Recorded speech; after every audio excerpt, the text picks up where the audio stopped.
hi diddly ho, neighborinos. Power. What does it mean to you? It's a noun. It's something to be coveted. It's complex. It might even be considered an aphrodisiac to some. For others, it's something to gain, something to be relinquished. I am Mike. I'm Sarah. I'm Willie. And we are the SOC Show. I love it. So I'm going to pontificate here, tell you a little bit about a group called the Power Elite. According to C. Wright Mills, the ones who make the decisions do not even know the implications or effects of their own power. They are merely captains of higher thought and decision. They are not rulers. They are advisors and consultants. Now, bell hooks, we're not talking about elitism there or anything like Mills. We're talking about love. It's all about love. Love is an action, you know. But we are still so deep-rooted in sexist gender roles and attitudes because nobody knows how to love. Tina Turner said, "What's love got to do with it?" But nobody really knows love in this day and age. That brings us to our final writer, Michel Foucault. And if you love French culture like I do, the entire social body is provided with a sexual body. Sexuality is, by definition, to be the very action of law. Society with its sexuality mechanisms of power are addressed to the body of life, what causes us to proliferate to what reinforces the species' stamina, its ability to dominate or the capacity for being used. The repressive hypothesis. Sexuality was heavily repressed in the Victorian era. So in short, Mills and Foucault would say that power makes the rules, dominance, and those in power do not understand the implications of their rules. They were thrusted into it. Hooks would recognize the power, however, seems to be falsely interpreted because we do not know how to love in the me culture. Now I'm going to let my dear loved ones and associates do the talking. What is your definition of power, Sarah? Okay, well, I kind of have two. The first one is more applicable to my life, or what I guess I've experienced in my life as a teacher. But in practice, power for me is the product of work and the cause of work, putting in time and effort, and of sacrifice. If you're going to be in charge of something, if you're going to wield power over people, then that results in work and sacrifice. But then I know Willie is such a big fan of Shakespeare and King Lear. I just had to tie in another definition. If we look at King Lear and how he is aging and giving up his power and power of the kingdom, and he divides his kingdom among his daughters and their husbands, and he finds that he regrets that.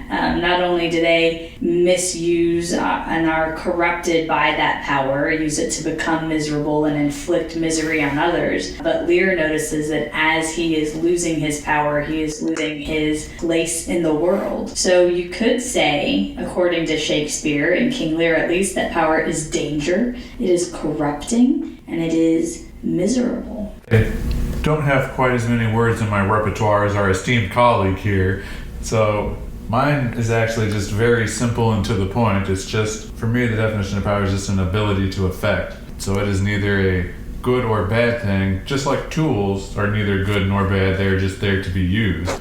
So power is just an ability to affect certain things, so... Power is a mechanism. As you guys listen, I want you to think about your own definitions of power and then call the SOC Show, and we'll be right back right after these words. Tung tung tung! The pontifications have a reason here on the SOC Show that I was talking about earlier. So, which version of power do you all think fits your definition? Mills, Foucault, Hooks, and if none of them do, which one? What would be your own independent take on it if none of these people meshed with you? I think that second definition of power, the one in King Lear, fits in with Hooks's observation about love being an action. You know, when Lear divided up his kingdom, it was really a selfish act. It was really about himself trying to leave and develop his legacy. The me culture. Yes, exactly. And then when his daughters and their husbands had that control over the kingdom and wielded that power, they used it once again, selfishly. I think it really says something that the play itself is about a family that doesn't know how to love and express whatever love they may have for each other.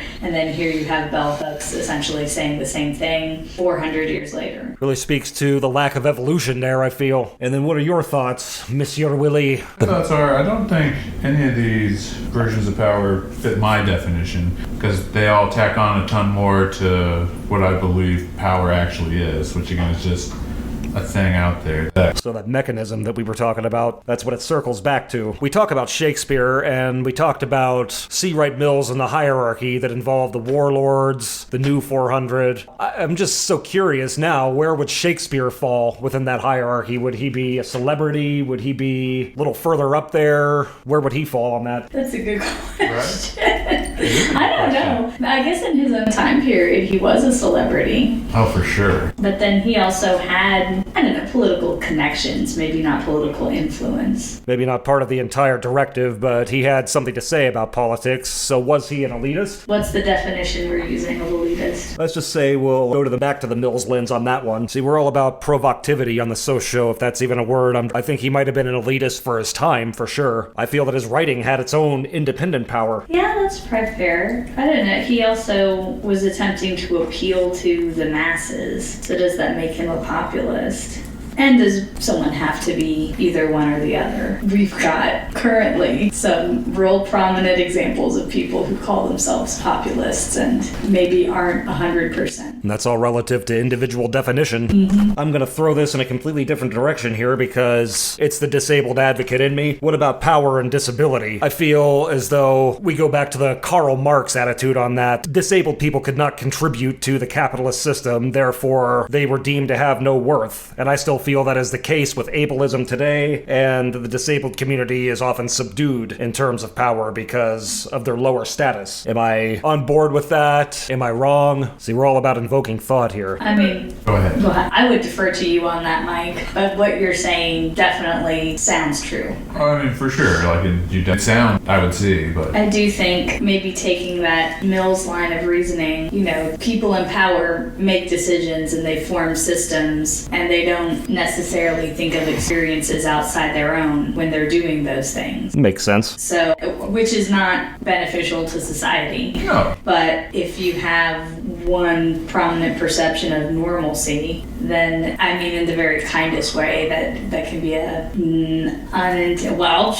like Mill said, unintended consequences or unthought of consequences to decisions made. See, we make you think here on the SOC show, and it has been wonderful to have you with us. We must wrap it on up, and remember, power is like alcohol. Please use responsibly. And this has been the SOC show with Mike, Sarah, Willie. and we will see you next time. Spoiler alert, this is Mike with your 30-second tie-in. Bell hooks. Lovelessness is more common than love. One nation is equally driven by sexual obsession. Foucault. Back to bell hooks. Men lie for power, women lie for manipulation. Our society is run by managerial bureaucracy, by professional politicians, people who are motivated by mass suggestion. Their aim is producing more and consuming more for purposes in themselves. The power elite. I shop, therefore I am. Barbara Kruger. Back to Brooks. Fundamentalist thinkers use religion to justify isms, imperialism, sexism, homophobia. They deny the unifying message of love that is at the heart of every major religious tradition. And this has been your public sociology announcement.